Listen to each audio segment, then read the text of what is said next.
This is Andy Gutierrez from StarWars.com, and you are listening to Coffee with Kenobi with Dan Z. This is the podcast you're looking for. This is Ashley Eckstein, Ahsoka Tano from Star Wars The Clone Wars and Star Wars Rebels, and you're listening to Coffee with Kenobi with Dan Z. Joining us today for a cup of coffee, a long overdue conversation about the final / first official full Ahsoka trailer. Of course, the series comes out August 23rd, and we need to talk to some big fans of Ahsoka Tano. Now, there are a lot of you out there, but these two jumped right to the top of my list. First, they're both veterans of the Coffee with Kenobi Galactic Star Cruiser trip. Let's bring in first Mary Perdue. Mary, welcome back to the show. Thank you, Dan. I appreciate you inviting us onto the show again.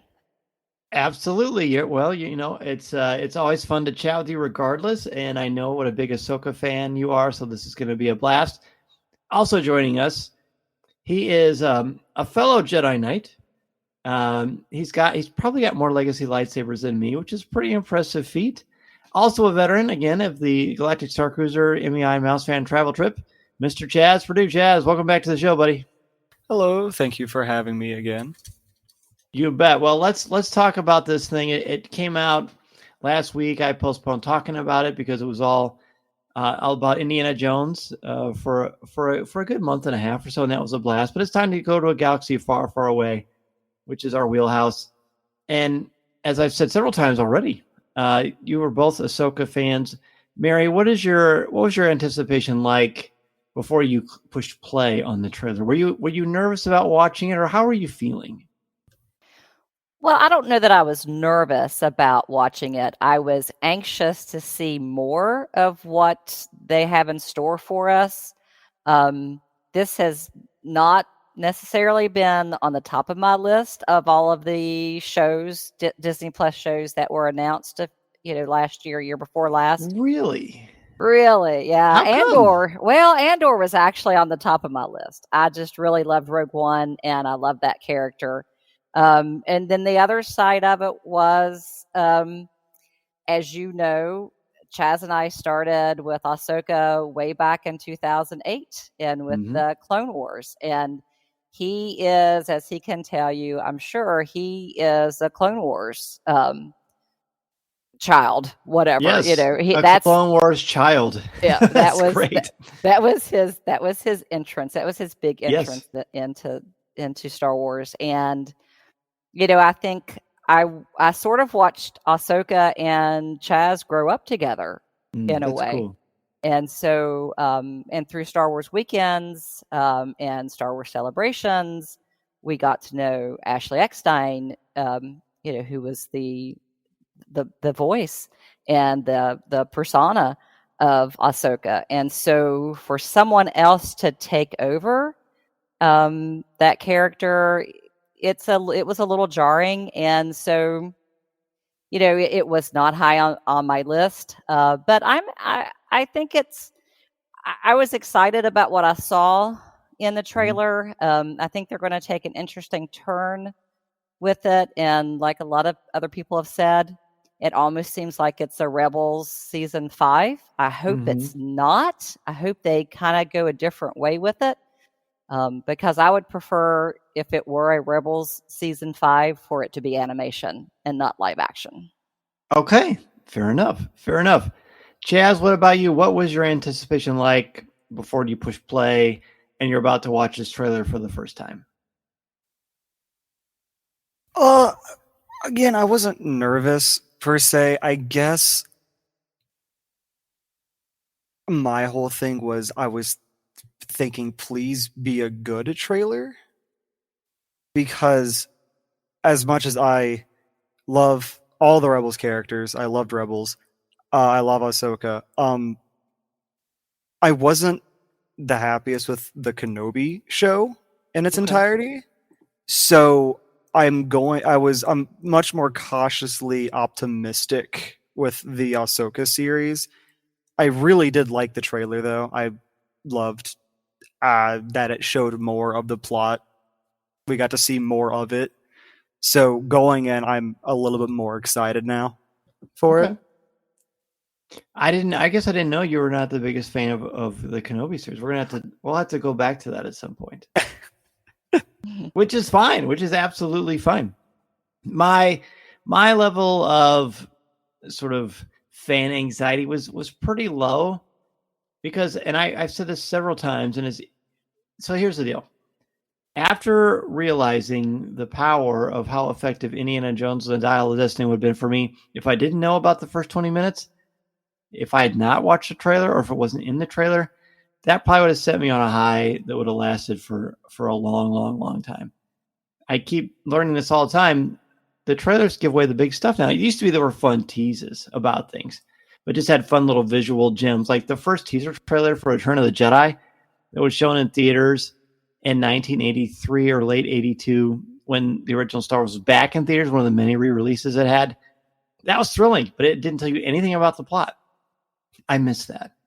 If not for Coffee with Kenobi and doing Facebook and doing the weekly podcast, I probably completely resign myself from trailers altogether. In fact, since I don't really do a Marvel show besides, the occasional CWK Pro episode, I'm pretty well sworn off of trailers altogether. So I didn't really want to watch it. But that being said, I was extremely curious. And I just, I knew people were going to ask me about it. And I knew I was just going to be antsy. So I watched it. I saw the length of it was what gave me hope that it would get fleshed out a little bit more what happened. So, Mary, what is one word you would use to describe this trailer and your overall thoughts on it? You knew that question was coming. I think my main word is intriguing. It is, like Chazz said with the storyline, it is intriguing. Where are they going to go with the whole Thrawn and the phrase "heir to the Empire"? Yes. As being an original Star Wars person, reading those Thrawn trilogy back in the 90s, like we talked about on CWK Live a little bit.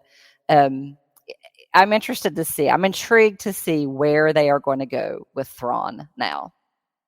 All right, Chazz, one word and overall thoughts on the trailer. My overall thoughts on the trailer before I give my one word. I never read the Thrawn books. I need to still. I've heard they're really good. I'll tell your mother if you don't read it. I do really like, though, that they are bringing in more from the extended universe. I guess my word would be speculative, because there's a lot of speculation about what's exactly happening with Thrawn, heir to the Empire, how they're going to bring stuff in, and the new Inquisitor we got to look at the end of the trailer. Yes. There's a lot of speculation about him. Or her. To no one's surprise that is listening to the show, I have not heard any speculation about who the people aren't, or what's going to happen in the plot. But what I will say about this trailer is I would say intriguing. It was intriguing. It was fascinating. I was already very excited about this from the beginning. At first, I was a little nervous because I missed the notion of Ashley Eckstein playing Ahsoka Tano. But after I watched the Mandalorian episode and in the Book of Boba Fett when she appears in that towards the end of that first season, I was completely sold on her as a live action portrayal. Now, does it feel like the same Ahsoka? Not so far. It doesn't. But then again, we haven't seen enough of. We have a very, very, very small sample size. And what I think will ultimately work is because she is older. And Ahsoka, the character, is much older than when we saw her in Star Wars Rebels. I think that works to its advantage. So it's pretty clever, and the makeup looks spectacular. This trailer got me more excited, and I was already at a very, very high level for this. So we're not, at least I'm not going to speculate on anything. I just want to deal with what we've seen so far. And Mary, I want to ask you, what are some key things that stood out in this trailer? Just things that stood out. We'll talk about surprises. We'll talk about things that maybe didn't work as well. But what stood out to you? And how many times have you seen it, by the way? Oh, well, I watched it a number of times when it first popped out on one of our group chats.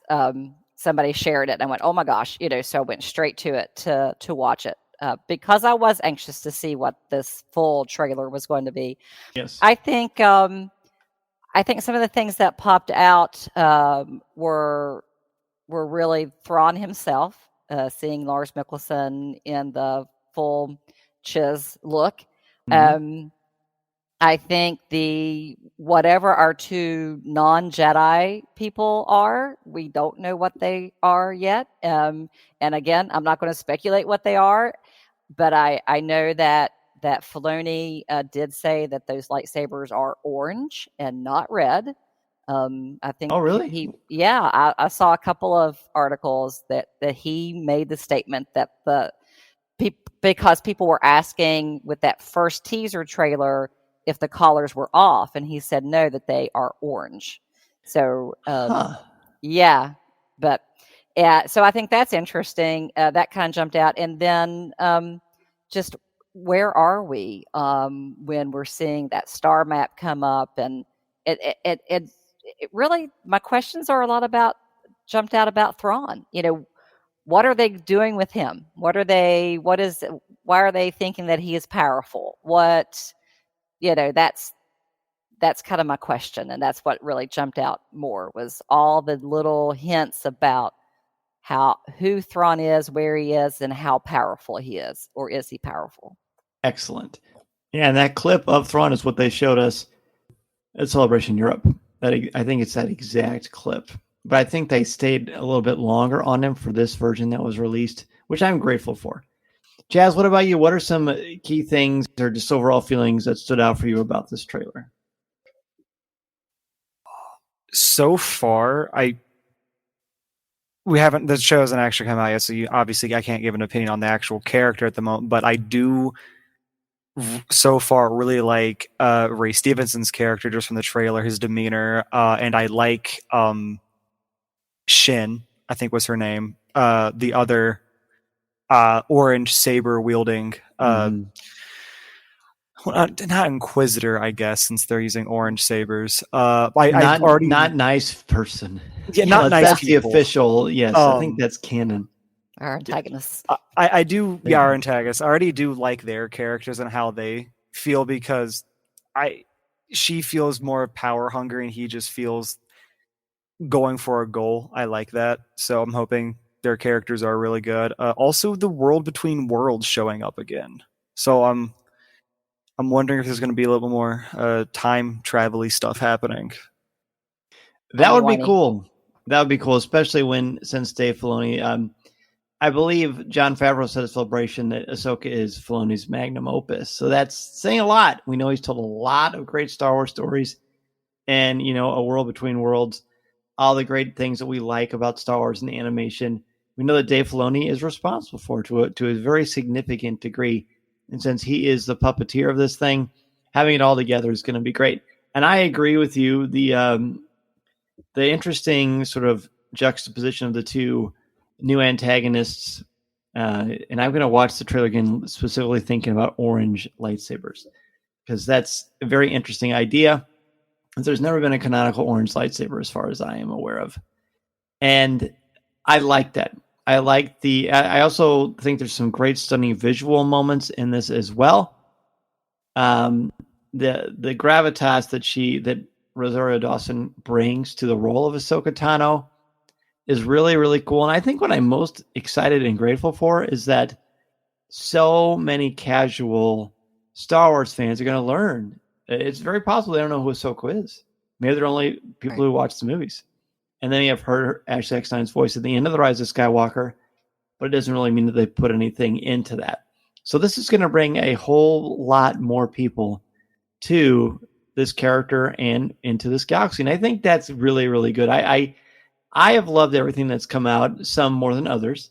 I think this will be the adrenaline shot in the arm, for the fandom that can only be found typically in a movie.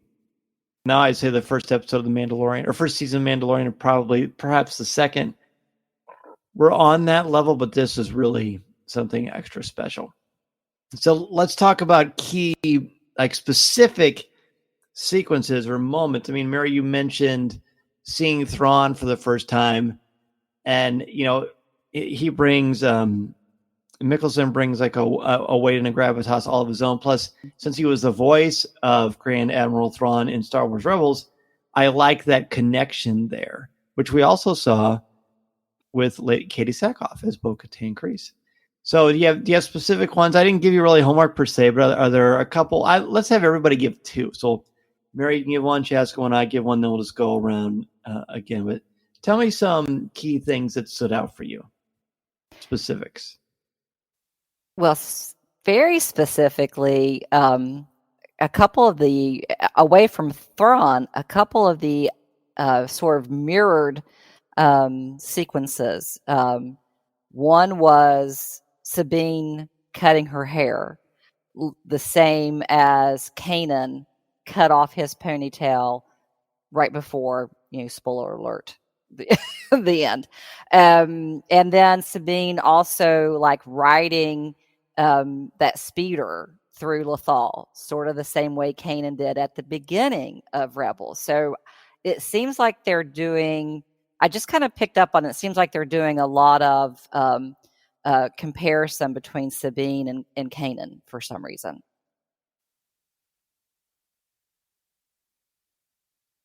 An excellent start. Chazz, what about you? Back to the antagonist. The sequence where Sabine holds up her hand to like use the Force, and Shin says, "You have no power."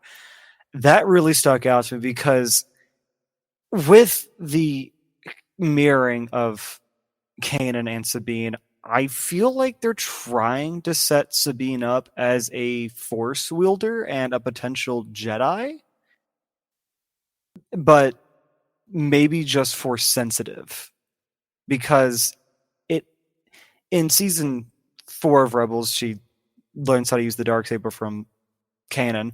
Right. So I like that Shin says you have no power, but her power is just going to be her training with the Darksaber and being able to use a saber, also under the apparent training of Master Tano, which was another thing that popped out, was her calling Ahsoka Master. Right. When I saw that, I feel like it kind of told a story within itself, as far as, like, I hope it does sort of give you that carrot, but they also very specifically space out. Yes, Ahsoka is considered like a master. You never really hear her called that because we've never seen her really train someone before, but obviously they've worked together, right? So does that mean that Sabine is a Force wielder or possibly vaguely Force sensitive, like Chirrut Inway, for example? I don't know. Maybe. I would like to think that's just because she's a great Mandalorian warrior, and seeing that part brought over to it is going to be really, really fun.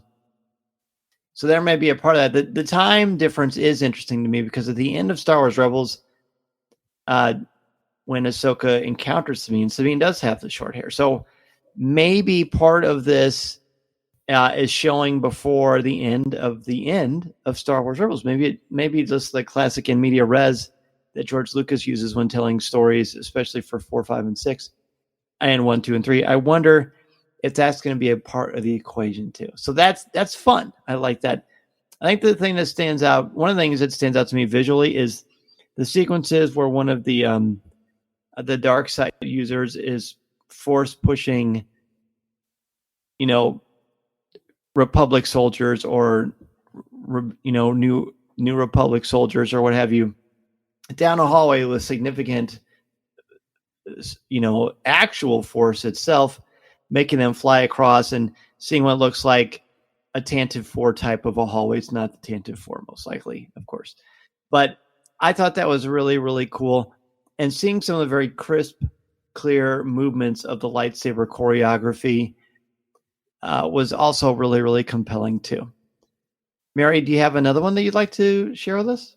Sure. The other one I think is toward the end of the trailer, when the statement is once a rebel, always a rebel. And then we see all of them, Hera and Sabine and Ahsoka and Huyang, flying in the ships. And it looks at one point like they're flying towards the mouth of a Purgle and like the tendrils of the Purgle. I watched that part closely 3 or 4 times. I thought that was really cool. So I'm anxious to see how they're going to bring in those live action Purgles, kind of like we saw just the reflection of them in Mandalorian 3, season 3 with Grogu. Yes. Now are we going to see those? Yeah, are we going to see those Purgles up close and personal in live action this time? That would be pretty awesome. Yeah. Chazz, give us another one. I already kind of touched on it, but that new Inquisitor has my full attention. Okay. Especially since this is past the Inquisitor's time. Are you a big fan of Inquisitors in general, or just the design of this one? Or is this like, do I sense another space on your shelf for another legacy lightsaber? Not entirely. I would like an Inquisitor saber. No, I do like the Inquisitors. Always found it very interesting that there were these either ex-Jedi or just Force wielders in general who decided to, survive and work for the Empire to hunt down other Jedi. But the main intrigue is what I just said. This is after Vader and the hunt for Jedi. Why is there still an Inquisitor around hunting Jedi? Like, is he with Thrawn? Is he by himself? Or is she by himself? Like, I don't know.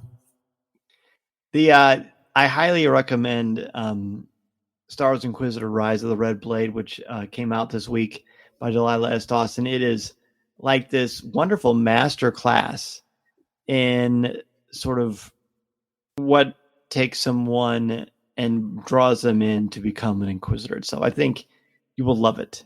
You will absolutely love it. One of the other main things that stands out to me, he's over my shoulder, it's Chopper. Seeing a live action Chopper, I think like it's the same sequence we've already seen, but it doesn't matter to me. Live action Chopper is the best. I wonder if this will be the same droid builder. Well, I don't know. That was used in Rogue One, that they had at the Lucasfilm offices. Either way, it doesn't really matter. I adore Chopper, and he's going to add some much needed brevity to this thing, or levity, I should say.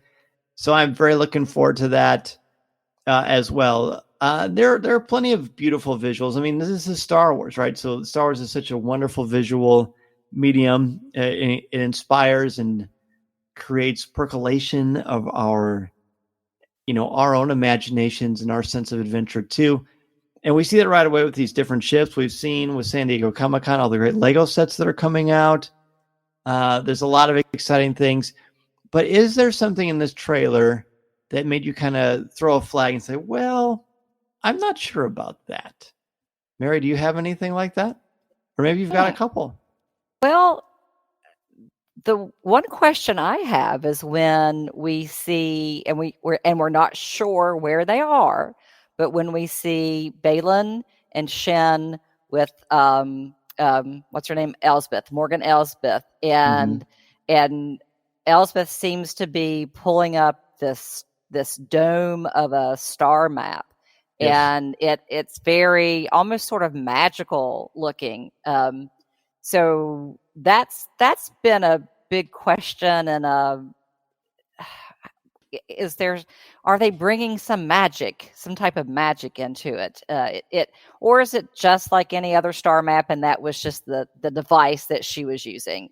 That one I have had a question about, and what's going on with that. So that was just, I thought that one was just, that section was just not out of place, but just sort of different from everything else. Okay. So it'll be interesting to see. And it is that part of the power of Thrawn that they were talking about. Sure. So it wasn't necessarily that it didn't work for you, it just made you scratch your head. Yes. Okay. Fair enough. Chazz, anything that didn't quite flip your whopper? I already mentioned it because it's what stood out to me, but it also kind of has me a little is Shin and Sabine in that scene where she says you have no power, I'm actually hoping Sabine isn't force sensitive at all. I want her to just be highly skilled with a saber to fight a force wielder, because the whole, like you said, Mandalorian prowess. If I feel, me personally, if they were going to bring in a force sensitive Mandalorian, I wanted to be a completely new character, like maybe Paz Vizsla's son, since he is such a new character. But that's the only part in the trailer for me that kind of went, like I'd rather Sabine just be highly skilled warrior. Cool. I definitely do not want her to be force sensitive at all. I think that would not be. I would not be happy about that. But we'll just kind of see what happens. The thing that didn't work for me is, and it's early, and again, talk about a small sample size. This is even smaller of a sample size, but the Hera is one of my favorite characters, like hands down, a top tier, not only Star Wars character, but a fictional character overall.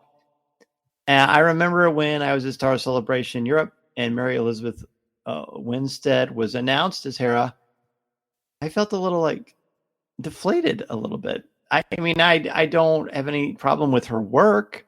I know she's obviously an important part of Star Wars pedigree as far as being married to the actual Obi-Wan Kenobi, Ewan McGregor, and that's great. She's a really good actor. I will allow it time to grow, but I feel like Hera is one of those characters that's so hard to cast. Like, you got to get Chris Evans, Captain America, or Hugh Jackman, Wolverine, kind of a level to really hit where I think it goes. I would almost say that Hera is more important to cast than Ahsoka is. Yeah, Hera's the space mom. Hera's a space mom, but and maybe it's just the makeup. And I don't know. Obviously, there aren't people with green skin walking around.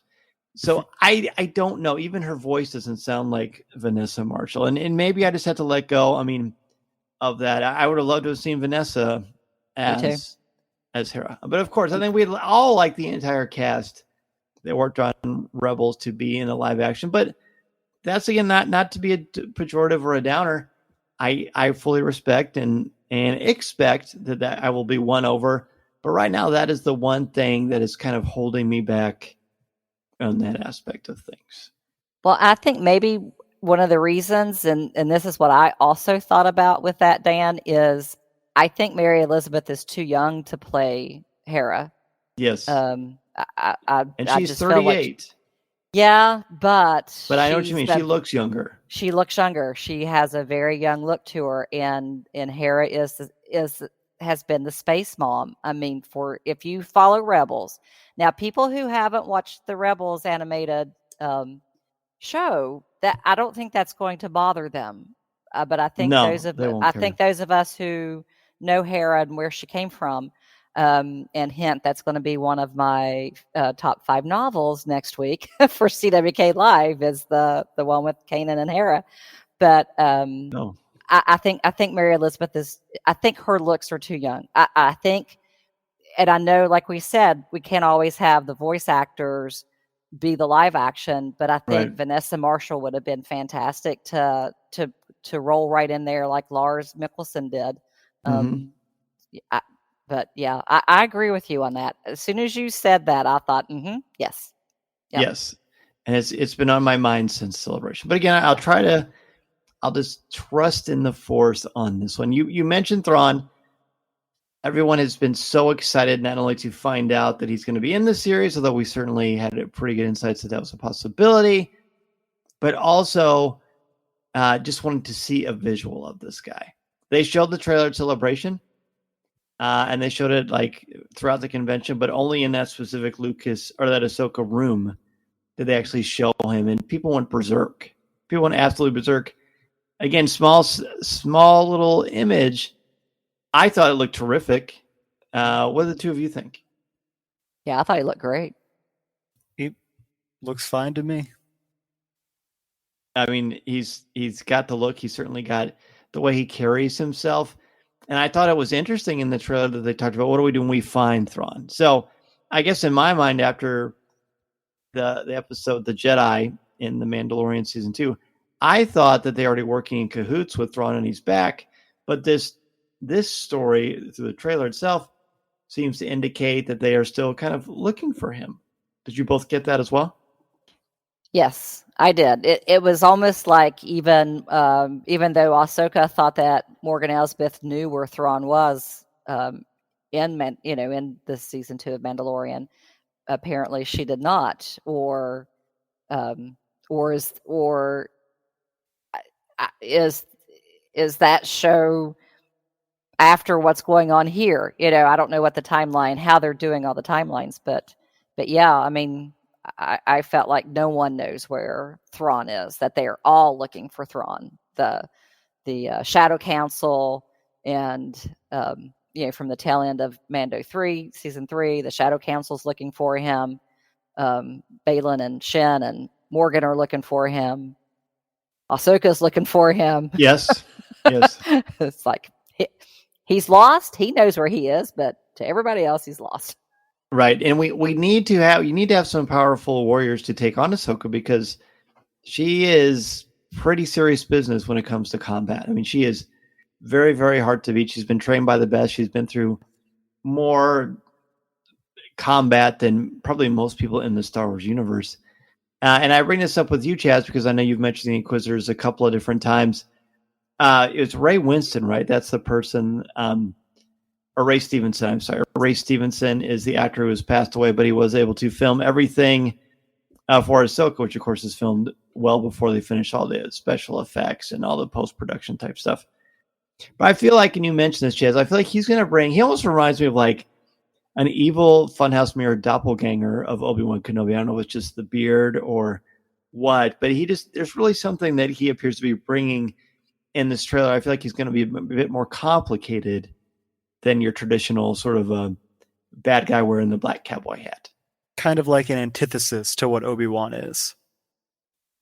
Exactly. You caught that as well?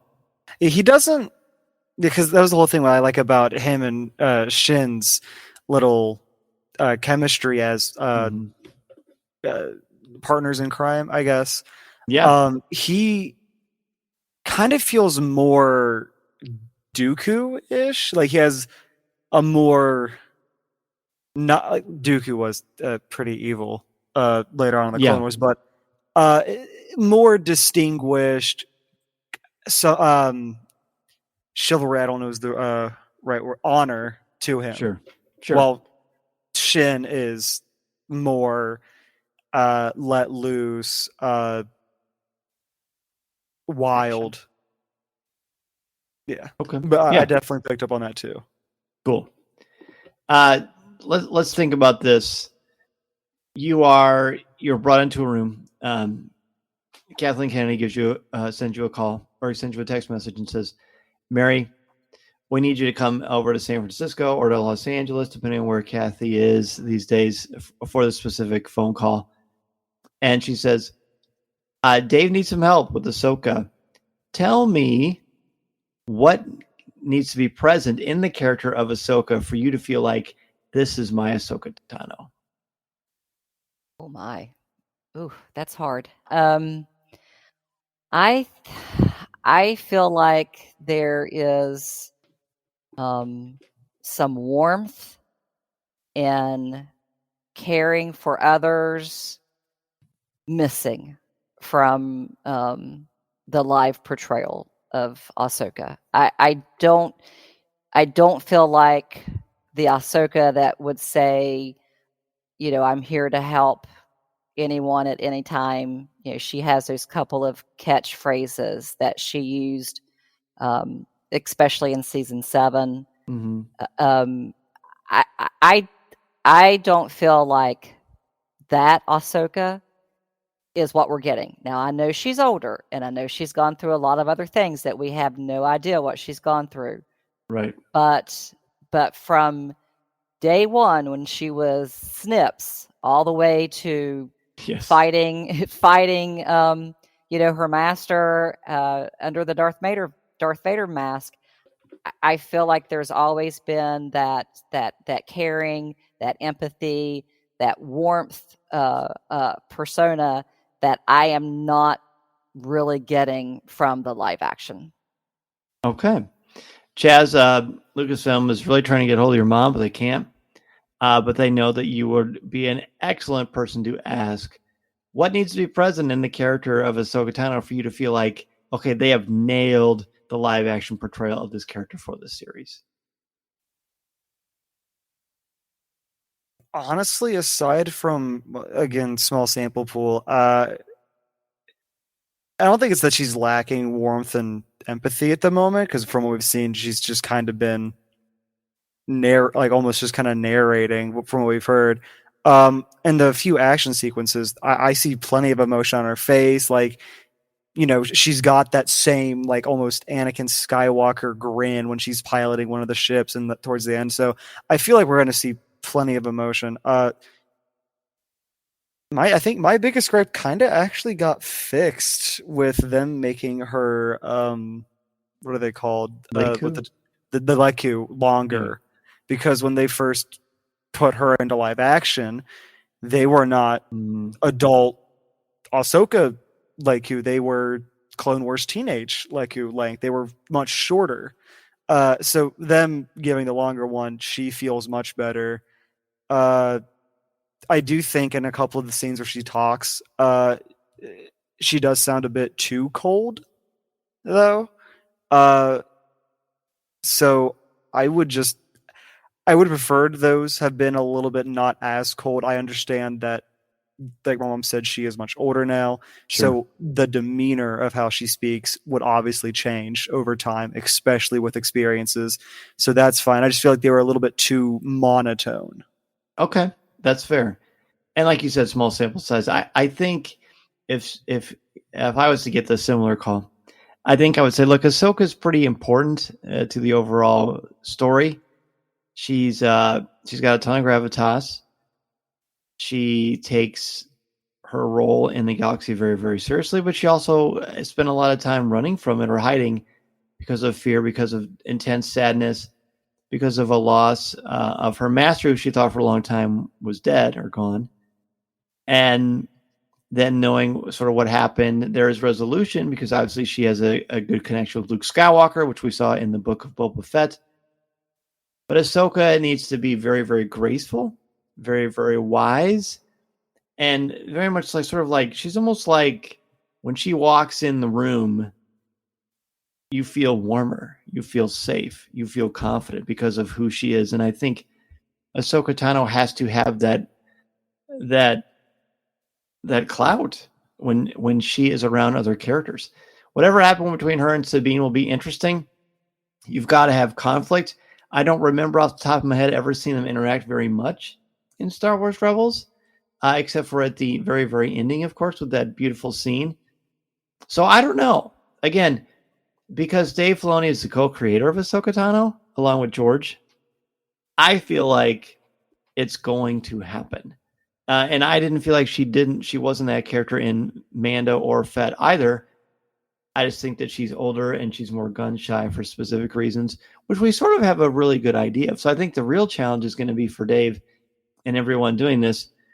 What can you give us as longtime Ahsoka Tano fans that will add to the character and make it feel fresh and expand her amazing portfolio? And what can you give to this character to introduce people who are not familiar with her at all and to make them want to go back and check out everything else?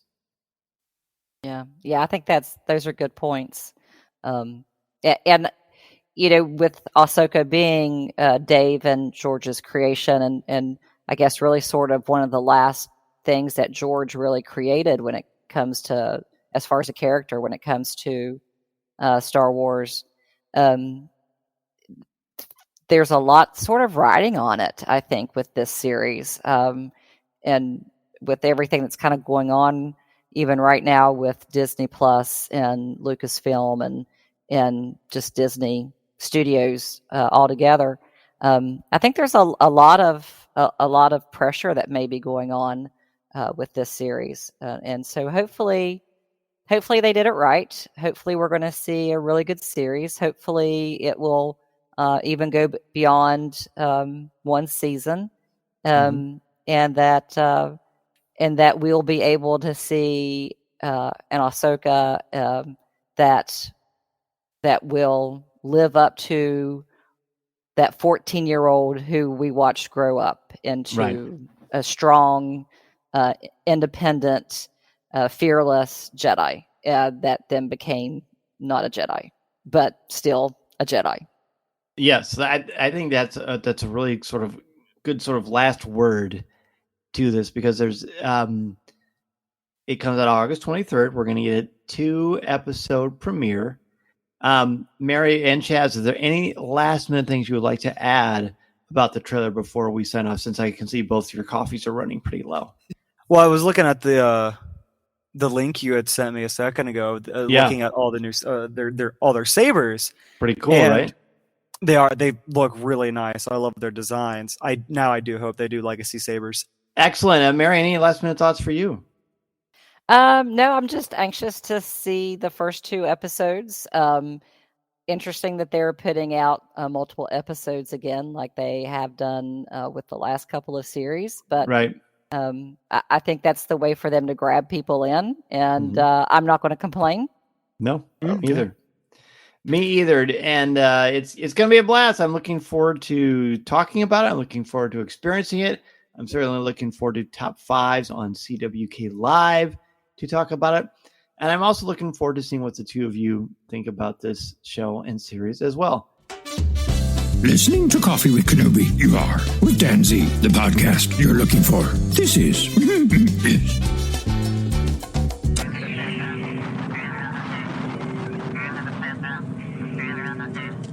Mary, it's been terrific having you back on Coffee with Kenobi, and of course, hanging out with you on the Galactic Star Cruiser. We did a lightsaber training together. We worked on the bridge of the Halcyon. We did a lot of great stuff. Where can people reach out and ask you about the trip, or get your opinions on all things Star Wars? The best place to really be able to interact is really Twitter, and it's at Mary _Perdue, Perdue. I'm also on Instagram at Mary and Chazz. But for one-on-one interaction, Twitter is the best one. Excellent. And Chazz, what about you? I am once again a lucrative person. So basically, just if it's questions for me, I'll just answer through her Twitter.